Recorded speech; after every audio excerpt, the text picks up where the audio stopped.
On today's show, Tari Eason, year 3 expectations. Is Tari just a role player, or is there some star potential there as well? And could he possibly be a Houston Rockets starter before the end of the season? It's all coming up on today's Locked On Rockets. This is Mission Control, Houston. Ignition sequence start. 6, 5, 4, 3, 2, 1.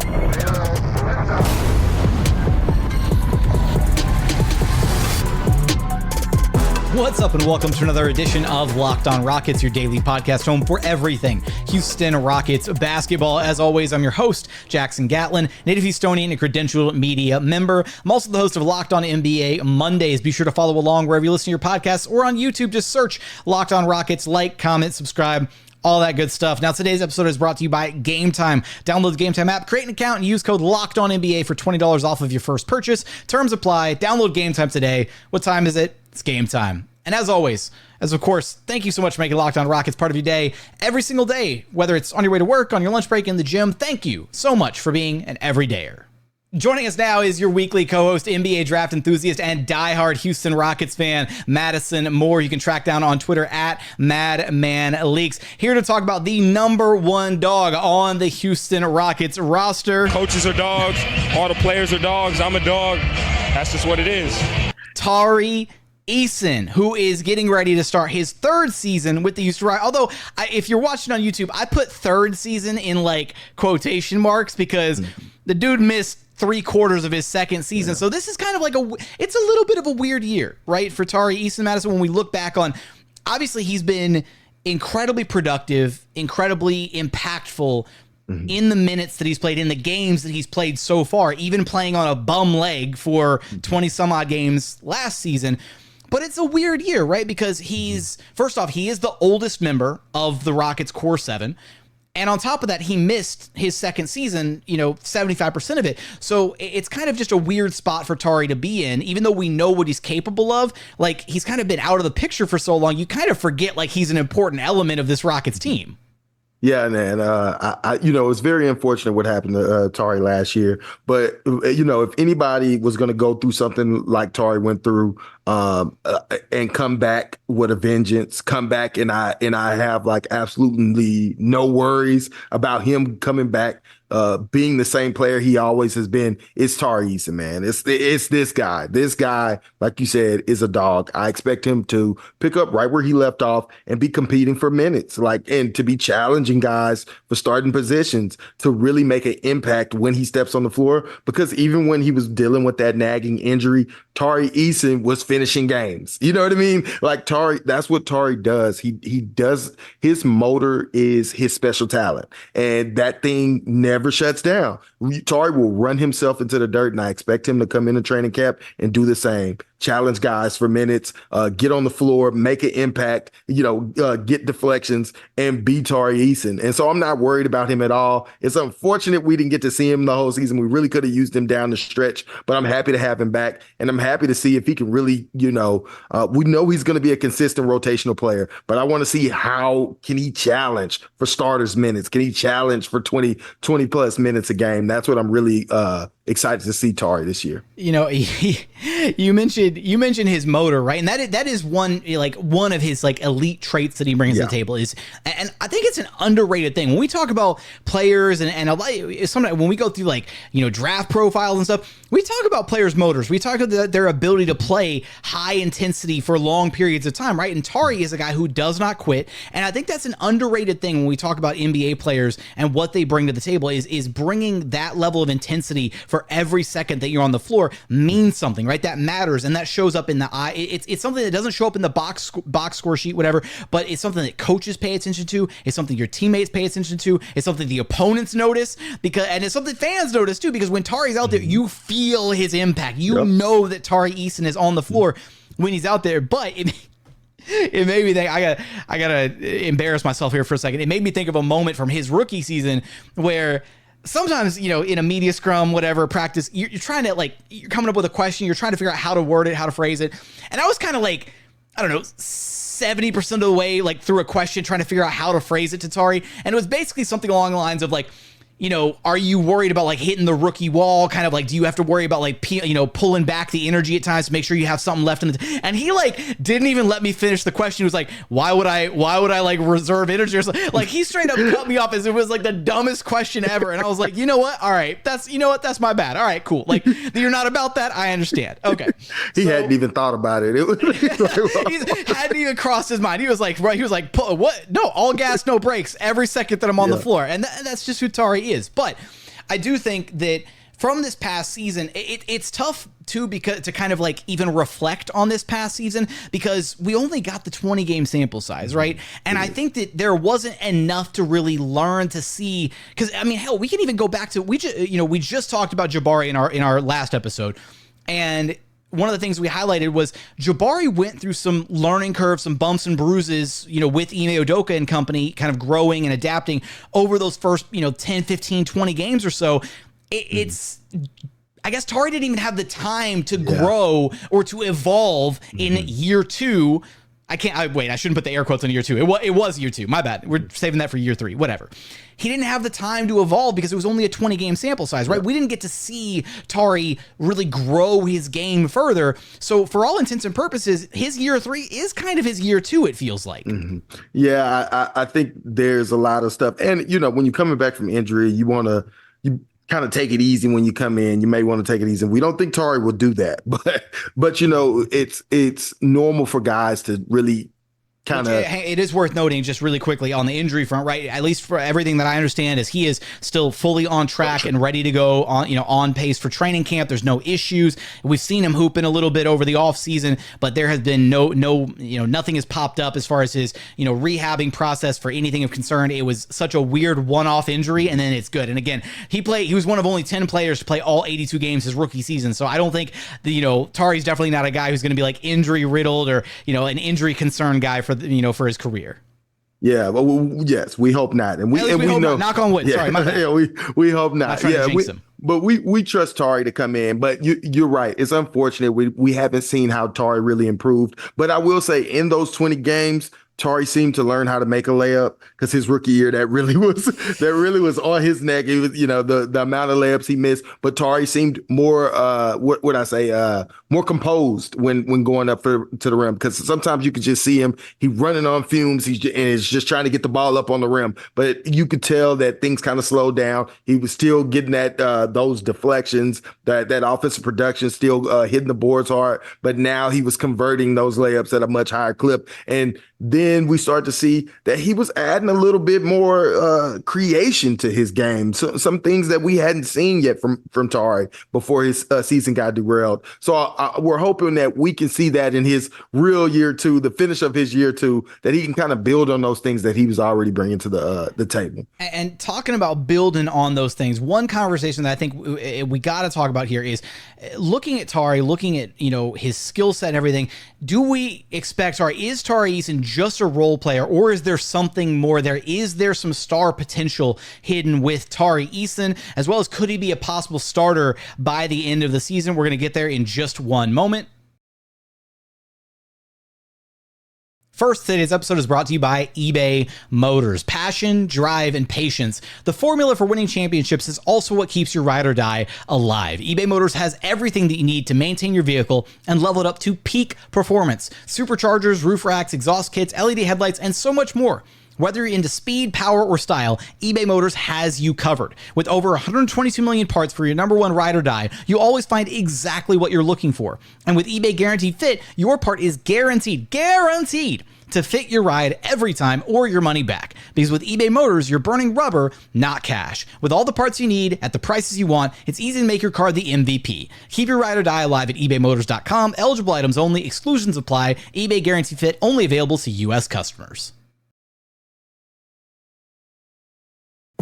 And continuing on here at Locked On Rockets, your daily podcast home for everything Houston Rockets basketball. All right, Madison. So this is something that I've said on the show before and whatnot, but I feel like at times, with a guy like Tari Eason, who is as young as he is, he's very good, right? He's arguably maybe the highest, one of, if not possibly the highest floor of any of the Rockets' core 7.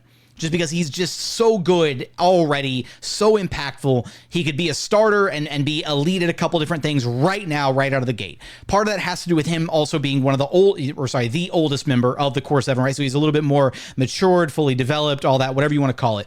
But my thing is it unfair, right, for us to put him in a box, to paint him into a corner, whatever, and say, nope, you're just a 3-and-D role player. That's what you are. He's got the makings to be that, and he already is that. But I think the real question here is he just a role player, or is there something more, right? Like, we know that, some Rockets fans have, like, tried to comp him to, like, Kawhi Leonard, and even Ime Udoka highlighted, like, there's some similarities in their game, just in at least the defensive side of their games, and how they impact the game on that side of the floor. I'm curious, do you think there is something more to Tari Eason as a player, and could he be, is there star potential still in Tari Eason, or is he just kind of is who he is at this point? So I honestly think Tari has star potential, but star role player potential. Okay.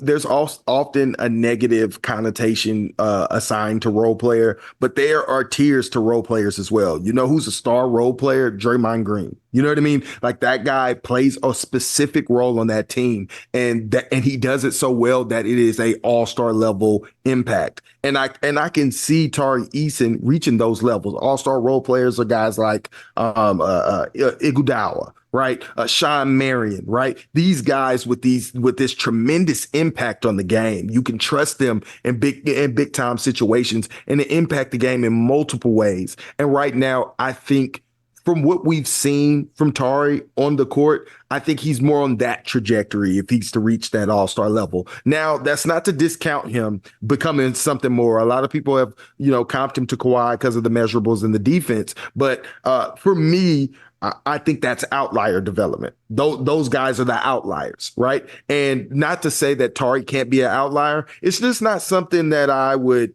project on a player, right? For every guy that came in with Kawhi or Tari like measurables, there's like 100 of those guys that couldn't cut it because they couldn't figure out how to shoot the ball or dribble or whatever. Like, you get the defensive specialists that are supposed to be able to guard every position on the floor, and then suddenly but they can't ever play offense. So, like, there's guys like that, but Kawhi is kind of the outlier who then became like an all-NBA caliber, could dribble, could break down defenders, could, get his own shot whenever he wanted, all that ridiculous stuff. Right. And that's the thing. I think that's more outlier development. It's not, anything is possible. It's okay. Tari's going to be the second outlier. Here it comes. No. There you go. That's and I love that. But if he is not an outlier Kawhi Leonard player, I think it is okay. His future is still tremendously bright. I think this guy is, of course, already made it in this league as an impact player. It's just how can he sharpen those skills to make it more consistent, make it more focused, and really focus that energy and I'd say that creativity on ends to a more controlled level, and being able to do it in a more controlled way to really maximize his gifts and diminish some of the things like the tunnel vision and some of his weaknesses, right? And those are the things I think when he irons out, he'll become the ultimate role player. One of these guys that teams are looking for every day, the Drew Holidays of the world, ultimate role players, these guys that are tremendously valuable for a team. And I think that those guys make a lot of money. Like, those guys are nothing to scoff at. Those guys are future Hall of Famers. And I think that is well within the realm of possibility for Tari. Defensively, I'm really struggling to think of any areas that, like, I feel like you could point to certain things, like maybe some processing, some decision-making stuff defensively, but I feel like some of that is the nature of the beast with a guy like Tari is the problem. Because and this is where I get into thinking about all the different types of defenders, right? Because there's so many different types of defenders, right? You can be a defensive anchor kind of defender, like a Draymond Green type. You can be a disruptor, which is what I think that's what Tari is right now, and that's what he's best suited to be. I don't know if Tari's ever going to embrace or evolve into that, anchor kind of like, I'm going to quarterback the defense. I think he's best as a chaotic disruptor, and I also think that's why, look, I think he should be and could be competing for for a starting role with this Rockets team down the line. We're going to get more on that in our third segment. But I wonder, when you are that kind of chaotic force, if you're not better served coming off the bench, right? Wreaking havoc in a bench unit. Whereas when you're in the starters, right, there's a level of like kind of an expectation or a flow, a stability. That's the right word. Thank you for that. That is, comes with starter territory that I don't know if you get the same version of Tari in that role, if that makes sense. Yeah, I mean, I think that lies in the improvement for Tari. I mean, he has to add a certain level of stability with that explosive playmaking outlet. And that's the type of defender I'd say Scottie Pippen was, right? So Scottie Pippen could be that ultimate playmaker, free safety, and he could buckle down and guard your best player to a T and mirror him up and down the floor, right? And those are the things that Tari is capable of doing, but it does not do on a consistent level right now. Tari, I wouldn't call a defensive stopper, right? The guy you say, hey, go put him on your best player and you mirror him up and down the floor all day. No, you want to use his energy as a free safety more often. And Tari he hasn't gotten to that level. He's not an Amon level on-ball defender, right? You see what I'm saying? And so there's just slight differences there, but it doesn't mean he can't get there. That's well within his outcomes. He has the ability. He has the lateral movement. He just hasn't gotten that kind of stability as an on-ball defender, knowing when and where he can use those abilities. And so that lies, I think, if Tari wants to be a starter for this Rockets team, if he wants to challenge Dillon Brooks for his starting position, if he want to challenge Jabari Smith for their starting position, he's going to have to be able to take on the best player on an opposing team and mirror him all up and down the game. And that sometimes that means you can't be a free safety. You know what I mean? You have to stick to that guy. You have to play more discipline. You know what I mean? You have to understand your scouting report. You can't bite for every little fake. You have to be more disciplined in those areas. And right now, that's not the type of defender Tari is. He's still incredibly impactful, but that lies the area improvement if he wants to be a starter on this team. I want to revisit this conversation a little bit later in the episode. The being the ball stopper, whatever. But the defensive angle of what you brought up, because I find it really interesting. But I want to shift gears here back to the offensive side for just a moment. For the most part, offensively, Tari Eason, we haven't seen a ton, right? Like he's very much, he stays in his lane, he plays his role, and I wonder, right, if that's an area that we could hope for, or, optimistically want to see some improvement for him is, can Tari, or is he the type of player that needs to, or should in his career, develop some offensive counters, right? Because for the most part, Tari's offensive game boils down to stand at the 3-point line, catch and shoot if it's there. If it's not there, attack the closeout and drive hard at he's a straight line driver, right? Straight to the rim. That's it. However, we saw going back to last summer, so not this past summer league, but the year before, right? So after Tari's rookie season, we saw him those first couple of games, right? He had some turnaround fadeaways. He had some stop and pops in the mid range. There's a little bit there. And I wonder if that's something that is worthwhile for Tari to try and, roll into his game at the NBA level so that he has some offensive counters. So he's not just a one-dimensional 3-and-D guy offensively. Yeah, I mean, I definitely think Tari should, of course, improve his offensive game at every level. I often wonder, will he get the initiation reps needed to actually, begin to grow that part of his game organically on the court, right? Well, when you say initiation reps, do you mean do you count?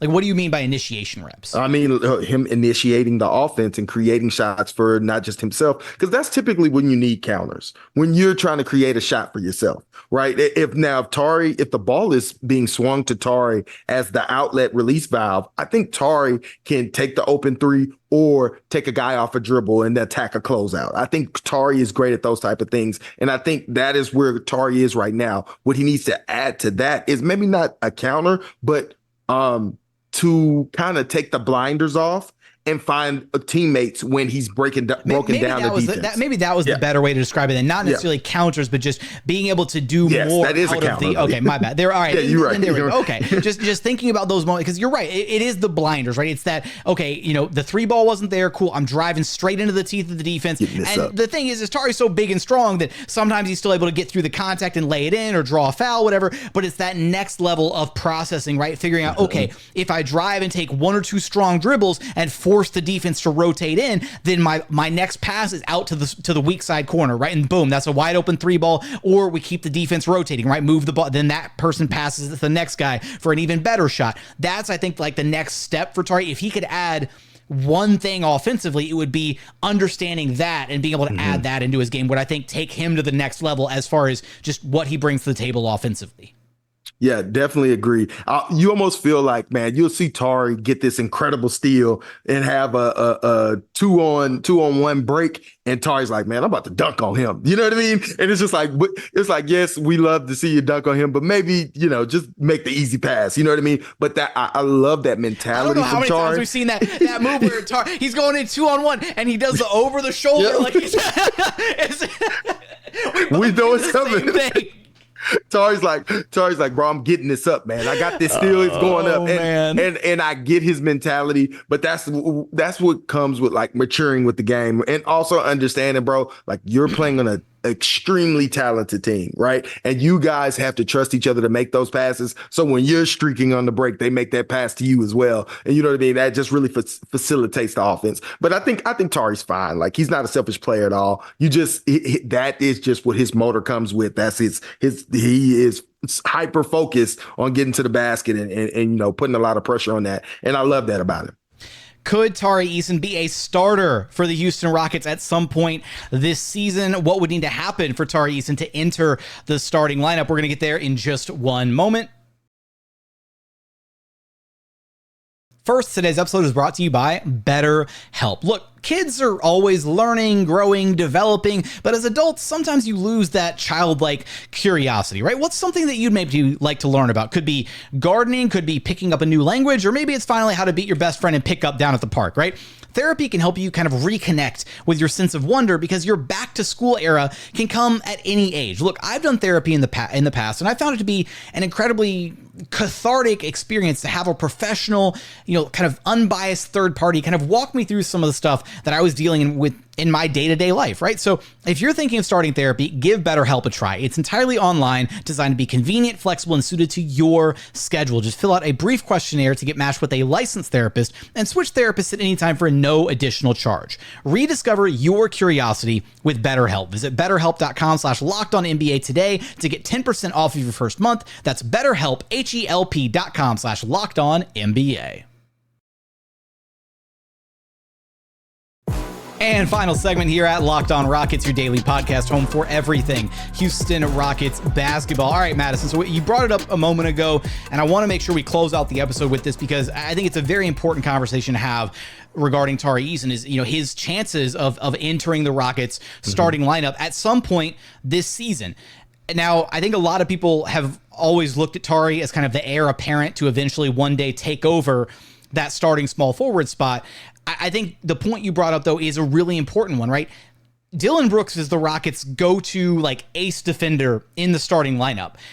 But if Tari Eason isn't that elite point of attack defender, that ball stopper, whatever, if that's not his forte defensively, not to say that he's bad at that. It's not like he's a defensive sieve or a traffic cone or anything. He's a great defender, but it's not necessarily playing to his strengths. Yes, the Rockets would still be a very good team, more than likely, if you replace Dillon Brooks with Tari Eason right now, opening night to start the season. It's not like there'd be this insane drop-off, but you're not utilizing Tari to his strengths is the problem, right? His strengths are playing that free safety defense. So the question kind of becomes, can Tari Eason develop into that ball stopper type defender, or can Jabari Smith Jr. develop into it, or are they both best served as kind of that free safety style defender? Right. And that's where I think you get into some of the kind of the roster construction, lineups, and which player makes most sense.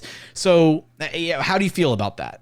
Yeah, I mean, I think for Tari to start, he needs to add that ball stopper type defender. I think we need one of those guys, a wing guy who can guard guards as well. Because even if Jabari is going to be a ball stopper type of guy, you're not going to put him on point guards. You're not going to put him on De'Aaron Fox. You're not going to, you know what I mean? You're not going to put him on elite point guards in this league. But Tari has the lateral quickness to actually guard them up and down the floor. And I think there's just a level of discipline that comes with being a ball stopper defender. And that level I haven't seen at a consistent enough level for Tari, but it's well within his outcomes because we know he's capable of those things. And so in order for him to overtake, Dillon Brooks as a starter, I think he needs to add that ball stopper type defender. And I think if he does, we'll be getting a Scottie Pippen level defender, because that's the type of defender Scottie Pippen. You could put him on your best player, and then he was wreaking havoc in the open floor all game. You know what I mean? Getting steals and just in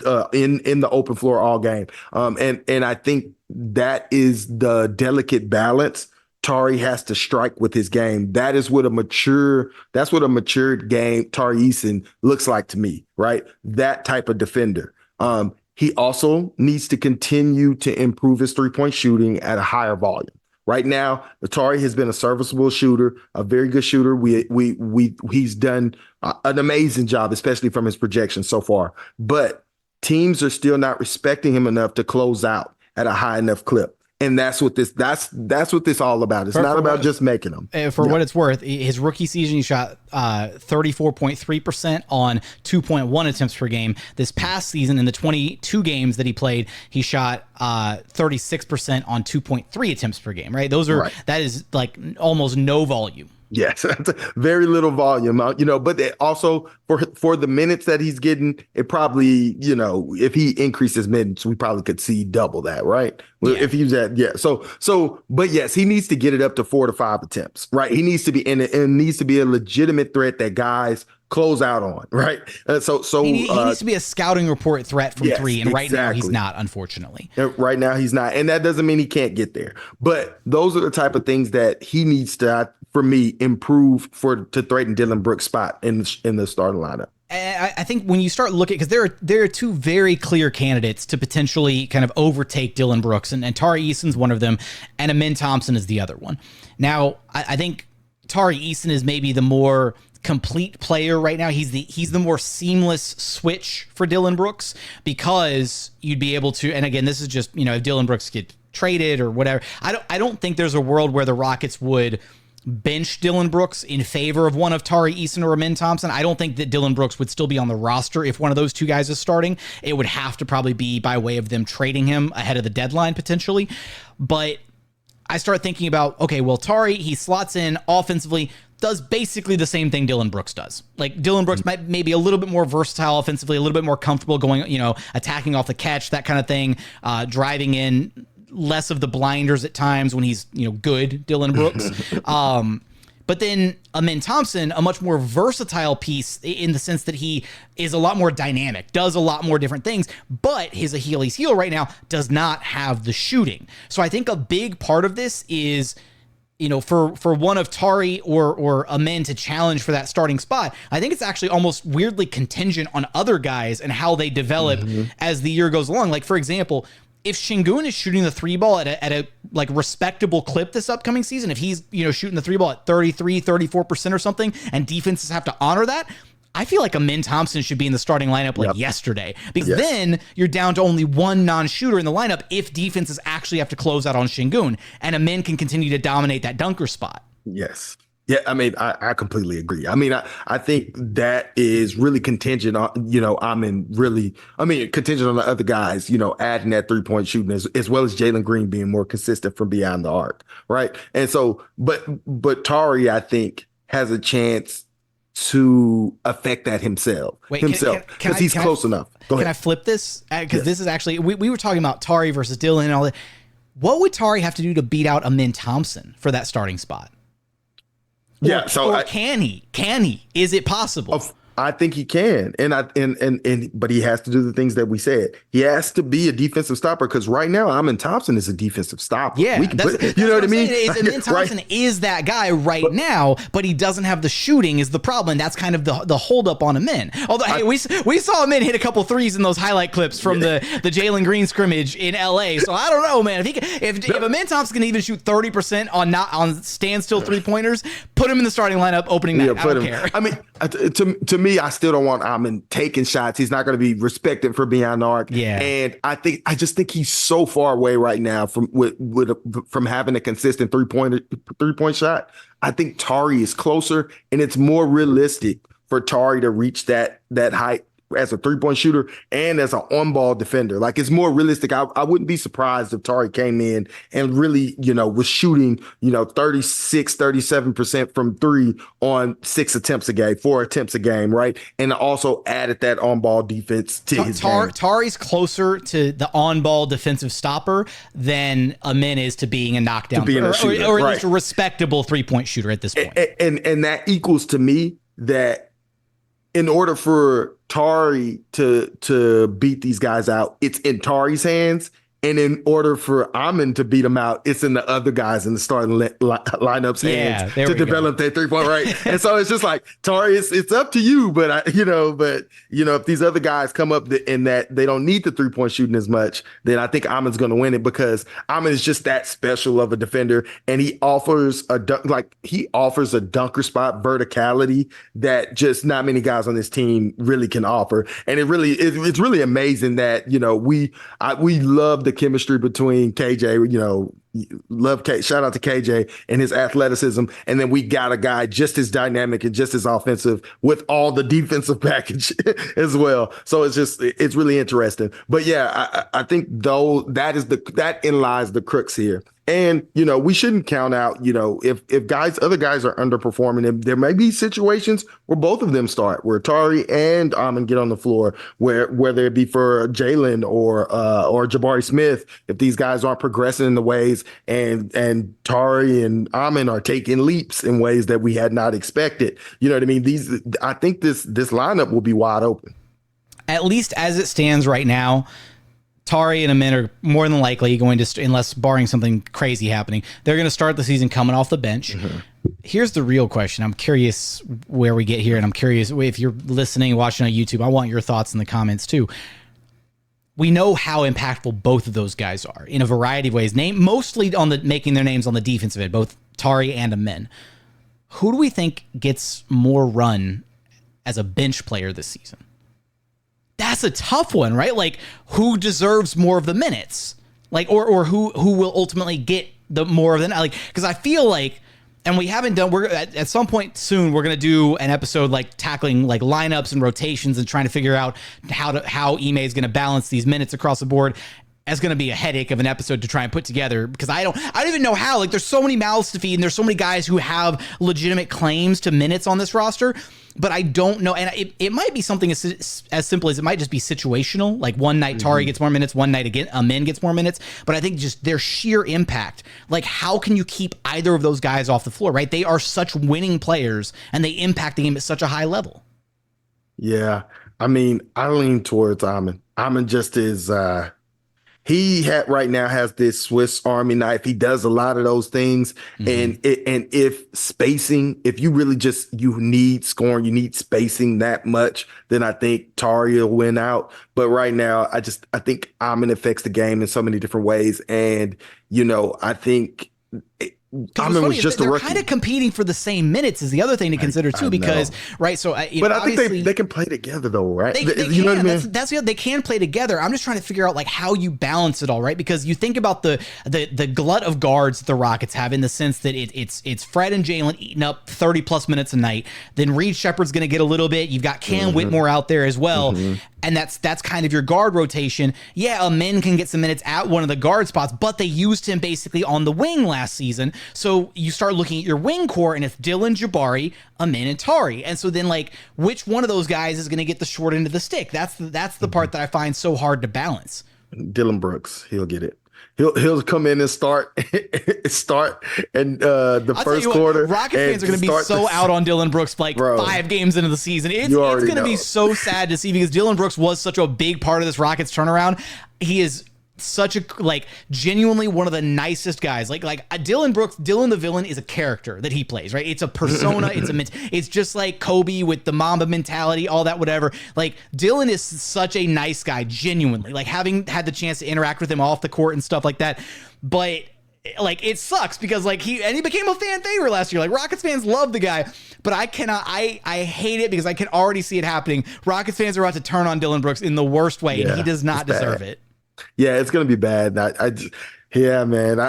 Dillon, I hope if Dillon come out shooting, he'll stay on that, he'll stay in the lineup. But man, even his defense took a kind of half step back towards the end of the season. And these guys are coming. Like, these guys are coming for his spot. And I think they're ready. And so I think it'll be interesting. It really is going to be interesting to see how Ime Udoka balances this, because I think all these guys deserve minutes and time. So, hey, it is what it is. We want your thoughts on Tari Eason. What are you expecting from his third year for Tari Eason? Is he just a role player? Do you expect something more? Is there star potential inside Tari Eason? Let us know your thoughts in the YouTube comments. Madison, let everybody know where to track you down at. You can find me on Twitter at MadmanLeaks. Come talk Rockets basketball and NBA draft. That's going to do it for another edition of Locked On Rockets. As always, thank you so much for checking out the show. If you haven't done so yet, please consider subscribing wherever you listen to your podcasts or on YouTube. Just search Locked On Rockets, like, comment, subscribe, all that good stuff. But as always, thank you so much for watching. Thank you so much for listening. We look forward to having you back right here at Locked On Rockets, your daily podcast home for everything Houston Rockets basketball.